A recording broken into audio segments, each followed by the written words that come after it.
کسی کو اللہ کی کسی بندے کو کوئی نعمت دے رہا ہو، کوئی چیز عطا کر رہا ہو، وہ کرنے والا یعنی اوپر والا ہاتھ خیر من الید السفلی، نیچے والے ہاتھ سے بہتر ہے۔ اوپر والا ہاتھ نیچے والے ہاتھ سے بہتر ہے، یعنی دینے والا ہاتھ لینے والے ہاتھ سے بہتر ہے، اور جب دینے والا ہاتھ بہتر ہے تو دینے والی کی ذات بھی بہتر ہے، اور لینے والے ہاتھ کمتر ہے تو پھر لینے والے کی ذات بھی کمتر ہے۔ تو لہذا بہتری برتری دینے والے ہاتھ کو ہے۔ تو لہذا ہم کسی پر بوجھ اور مصیبت بننے کے بجائے، کسی پر تکیہ کر کے بیٹھنے کے بجائے، اور کسی سے امید لگا کر بیٹھنے کے بجائے ہم لوگوں کو دینے کا ذریعہ بن جائیں۔ اس حوالے سے دیگر بزرگان دین کے حکایتوں میں یہ حکایت یہ بھی بیان کی جاتی ہے کہ ایک شخص نے اپنے استاد سے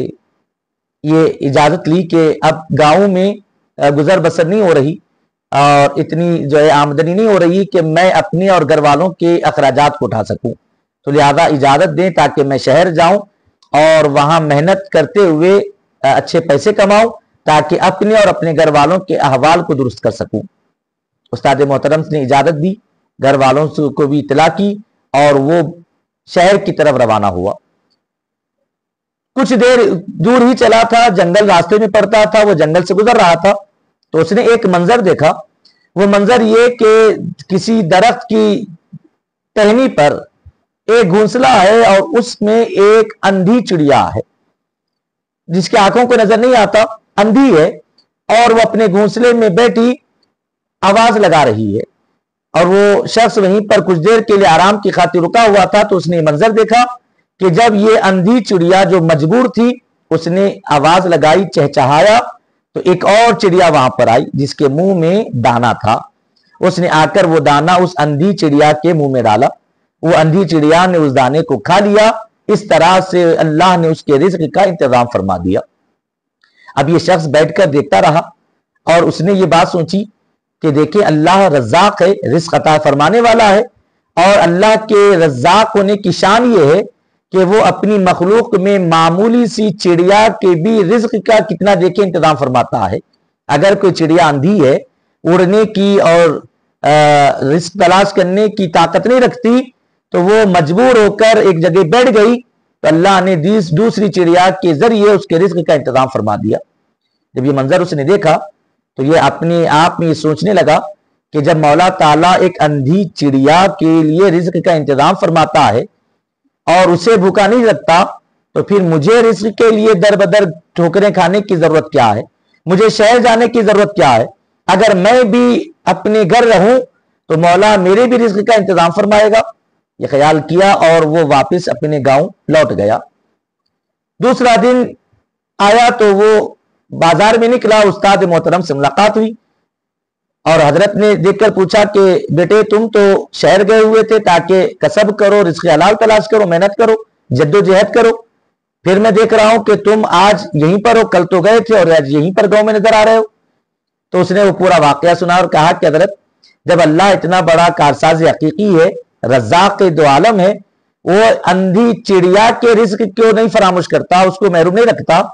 تو وہ مجھے کہاں محروم کرے گا؟ یہ خیال کے ساتھ میں لوٹ گیا کہ ضرور اللہ میرے بھی رزق کا انتظام فرما دے گا۔ تو حضرت نے سنا تو مسکرا اٹھے اور کہا کہ بیٹے منظر تو تم نے خوب دیکھا ہے، لیکن نتیجہ اخذ کرنے میں تم چکر میں آ گئے۔ تم نے اس اندھی اور مجبور چڑیا بننا پسند کیا ہے کہ جو کسی دوسرے کے مرہون منت ہے۔ اللہ نے اس کے لیے رزق کا انتظام تو کر دیا، لیکن وہاں منظر تم نے دو چڑیاؤں کو اس منظر میں دیکھا ہے، ایک مجبور تھی اور ایک چڑیا وہ تھی جو خود بھی اپنے رزق کا انتظام کر رہی تھی، اللہ کے فضل کو تلاش کر رہی تھی اور دوسروں کے لیے بھی رزق فراہم کرنے کا ذریعہ بن رہی تھی۔ اور تم نے ان دونوں چڑیاؤں میں سے وہ چڑیا بننا پسند کیا جو مجبور تھی، جو اندھی تھی وہ بننا پسند کیا، بجائے اس کے کہ تم وہ اندھی چڑیا بن کر کسی دوسروں کے پر تکیہ کر کے بیٹھتے۔ تمہارے لیے بہتر تو یہ تھا کہ تم وہ چڑیا بنتے جو خود بھی اللہ کے فضل کو تلاش کرتے ہوئے، جد و جہد کرتے ہوئے اپنی روزی کا انتظام کرتی ہے اور دوسروں کی بھی روزی کا ذریعہ بن جاتی ہے۔ تو لہذا منظر تو ایک ہی ہے، اب نتیجہ اخذ کرنے والوں کا اس میں معاملہ ہے، دیکھنے والا دیکھتا کیسے ہے۔ اگر آدمی اگر مجبور بننا چاہتا ہے تو وہ مجبور ہی بننے کا منظر دیکھتا ہے، اور جو آدمی اپنی جد و جہد کے ذریعے اور کسب کرنا چاہتا ہے تو پھر ہر منظر میں وہ اپنے لیے کسب کی برکتوں کو دیکھتا ہے۔ تو لہذا ناظرین کرام، ہمیں چاہیے کہ رزق حلال کے لیے جد و جہد کریں، کوشش کریں، اور دوسروں پر تکیہ کر بیٹھ جانے کے بجائے ہم وہ بنیں کہ جو خود بھی محنت کر کے اپنے لیے روزی کو تلاش کرنے والے بنے، حلال روزی، اور ہمارے ساتھ ہم اپنے علاوہ ہمارے اپنے احباب رشتہ داروں میں اگر بھی محتاج ہو تو ان کے لیے بھی روزی فراہم کرنے کا ذریعہ بن جائے۔ بہرحال حبیب پاک علیہ السلام ارشاد فرماتے ہیں کہ کاسب رامی باید کے برکسب لابدی کے بدان چارے ریز، کوشش نمایت کہ کاسب کو کسب کرنے والے کو چاہیے کہ وہ اچھی طرح یہ بات جان لے کہ بجائے کوشش جد و جہد کرنے کے اور کوئی چارہ نہیں ہے، یعنی اس کو محنت کرنا ہے، رزق حلال کو تلاش کرنا ہے، اور یہی اس کی روزی کا ذریعہ اللہ نے بنایا ہے، اس کے علاوہ اور کوئی چارہ نہیں ہے، یہ اچھی طرح جان لے۔ لیکن ساتھ ہی نماز و روزہ جزآن کے فریض است برپائے دارت، لیکن اسی کے ساتھ رزق کی تلاش میں اتنا وہ کھو نہ جائے کہ نماز روزے سے بے خبر ہو جائے۔ یقیناً رزق حلال کی تلاش کی کوشش کرنی ہے، لیکن جب بھی نماز کا وقت آئے تو نماز بھی ادا کریں، ماہ رمضان آئے تو روزے بھی رکھیں، احکام شراب پر عمل پیرا بھی رہے، اور پھر ساتھ ہی وہ رزق حلال کو بھی تلاش کرتا رہے۔ جیسے کہ ہم دیکھتے ہیں سورہ جمعہ میں اللہ رب العزت نے ارشاد فرمایا کہ پروردگار عالم ارشاد فرماتا ہے کہ جب تم نماز سے فارغ ہو جاؤ تو پھر وَابْتَغُوا مِن فَضْلِ اللَّهِ، تو پھر اللہ کے فضل کو تلاش کرو، اللہ کے ذکر سے، اللہ کی عبادت سے فارغ ہو کر پھر اس کو تلاش کرنا ہے۔ یہاں پر آپ دیکھیں اللہ نے پہلے رزق تلاش کرو پھر اس کے بعد عبادت کرو نہیں فرمایا، بلکہ عبادت تو اللہ نے تم پر فرض کی ہے، عبادت کرتے ہوئے بھی رزق حلال کو تلاش کرنا چاہیے۔ اور آگے ارشاد فرماتے ہیں اگر کسی گویت کے رزق من از کسب است در حال کافر گردد،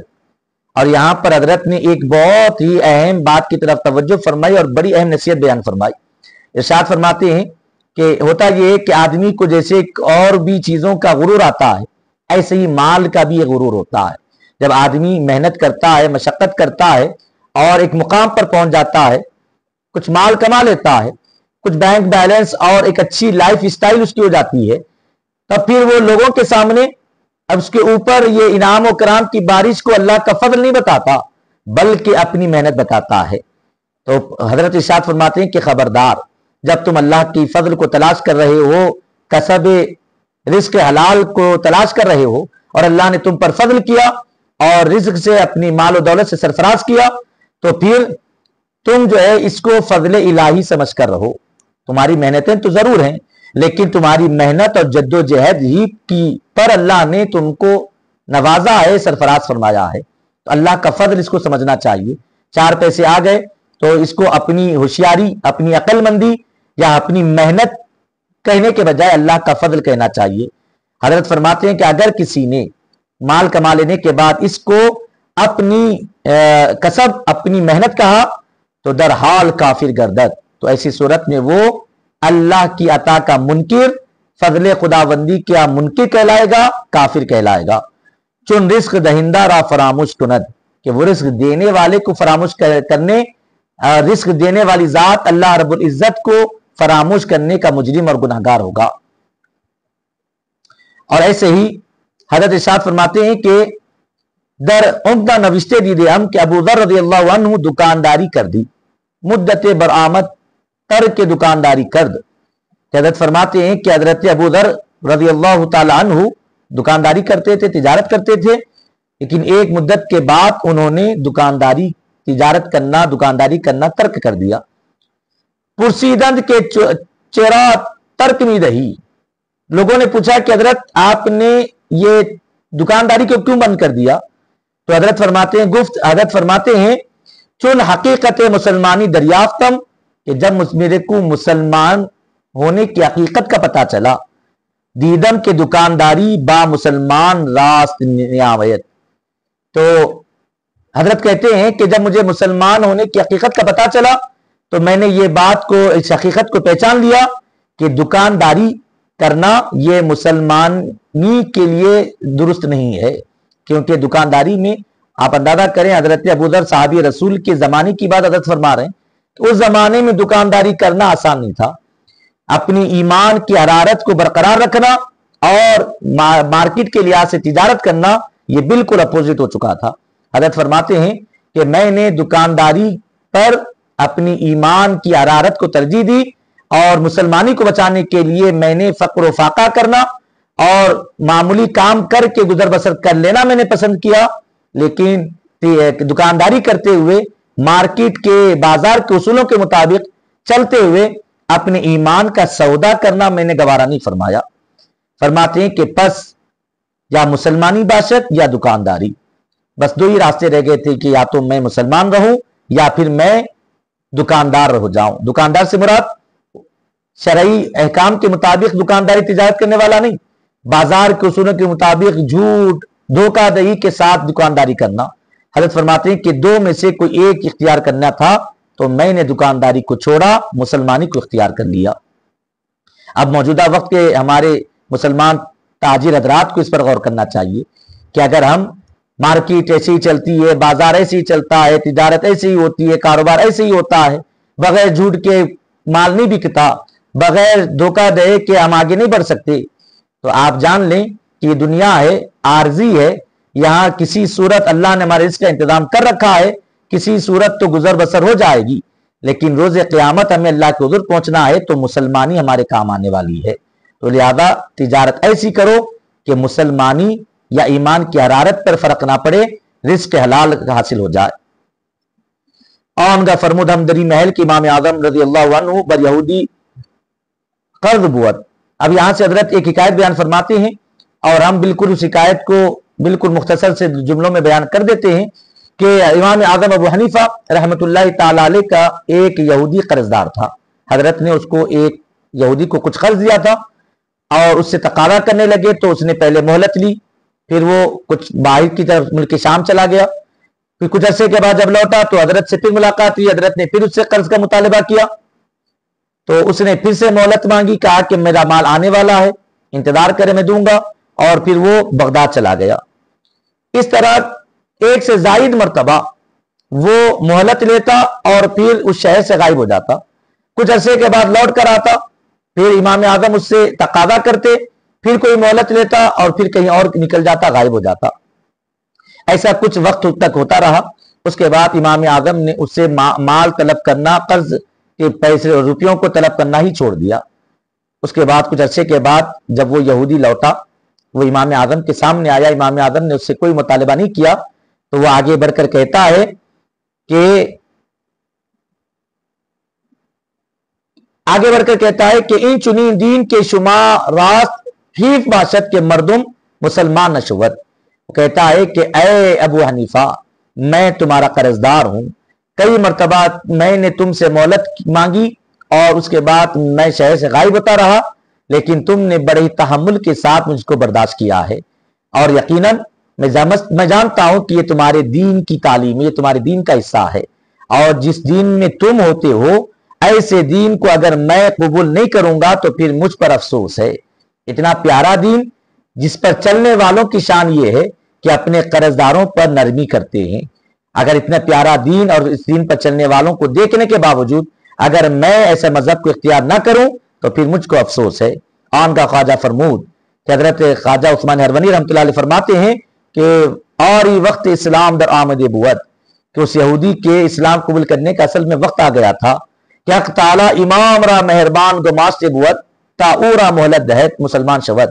کہ اللہ نے حضرت امام اعظم کو ذریعہ بنایا کہ آپ اس پر مہربانی کرتے جائیں، نرمی کرتے جائیں، تاکہ وہ اس کو مہلت دیتے جائیں تاکہ وہ آپ کے اخلاق سے متاثر ہو کر اسلام قبول کر لے، داخل اسلام ہو جائے۔ اور پھر اس کے بعد غریب نواز فرماتے ہیں کہ حضرت فرمودات کے بعد ذکر میں مشغول ہوئے تو میں اپنے گھر کی طرف لوٹ آیا۔ ناظرین کرام، یہاں پر بس دو باتیں بطور خاص میں عرض کرتا چلوں۔ پہلی بات تو یہ کہ آپ دیکھیں حضور خواجہ عثمان ہرونی رحمۃ اللہ علیہ نے اپنے ملفوظات میں ابو حنیفہ رحمۃ اللہ تعالی علیہ کو امام اعظم کہہ کر مخاطب فرمایا ہے۔ یہ امام اعظم ابو حنیفہ رحمۃ اللہ تعالی علیہ کی شان اور عظمت ہے کہ خود خواجگان ان کو امام اعظم کہہ کر مخاطب فرماتے ہیں۔ اس سے خواجگان چشت کی نظر میں اہل علم اور ائمہ کرام فقہائے اعظام کے مقام اور مرتبے کا پتہ چلتا ہے۔ یہ صوفیاء کرام کا یہ طریقہ نہیں رہا کہ وہ اپنی تصوف، اپنی زہد، اپنی ورع، اپنی تقوی کی تو لوگوں کے سامنے تذکرے کریں اور اہل علم کی مرتبوں کو گھٹائیں۔ یہ صوفیاء کرام کا، مشایخین چشت کا طریقہ نہیں ہے، بلکہ یہ اہل علم کی بھی احترام کرتے ہیں، ان کے مقام اور مرتبے کا بھی اظہار فرماتے ہیں۔ اور دوسری اور بالکل آخری بات یہ کہ اس واقعے کے ذریعے حضرت یہ بتانا چاہتے ہیں کہ تاجر حضرات کو چاہیے کہ یقیناً کسب کریں، جد و جہد کریں، اور ساتھ ہی اگر کوئی قرض دار ہو تو اس کے ساتھ نرمی کے ساتھ پیش آئیں۔ غیر مسلم برادری، غیر مسلم احباب بھی ہوں تو ان کے ساتھ نازیبہ کلمات استعمال کرتے ہوئے ان کو اپنے سے، اپنے مذہب سے بدظن کرنے کے بجائے تھوڑا سا صبر کرتے ہوئے، ان کو مہلت دیتے ہوئے، ان کے ساتھ خوش اسلوبی کے ساتھ پیش آتے ہوئے ان کو مہلت دیں تاکہ وہ ہم سے متاثر ہو کر ہمارے مذہب کے قریب آنے والے ہو جائیں۔ مولا تعالیٰ کی بارگاہ میں دعا کرتے ہیں کہ مولا تعالیٰ کہنے سننے سے زیادہ ہمیں عمل کی توفیق عطا فرمائے۔ بزرگان چشت، خواجگان چشت کے مبارک ملفوظات کو پڑھنے، سمجھنے اور کما حق اس پر عمل پیرا ہونے کی توفیق اور سعادت نصیب فرمائے۔ بحرمت سید الانبیاء والمرسلین برحمتک یا ارحم الراحمین والحمد للہ رب العالمین۔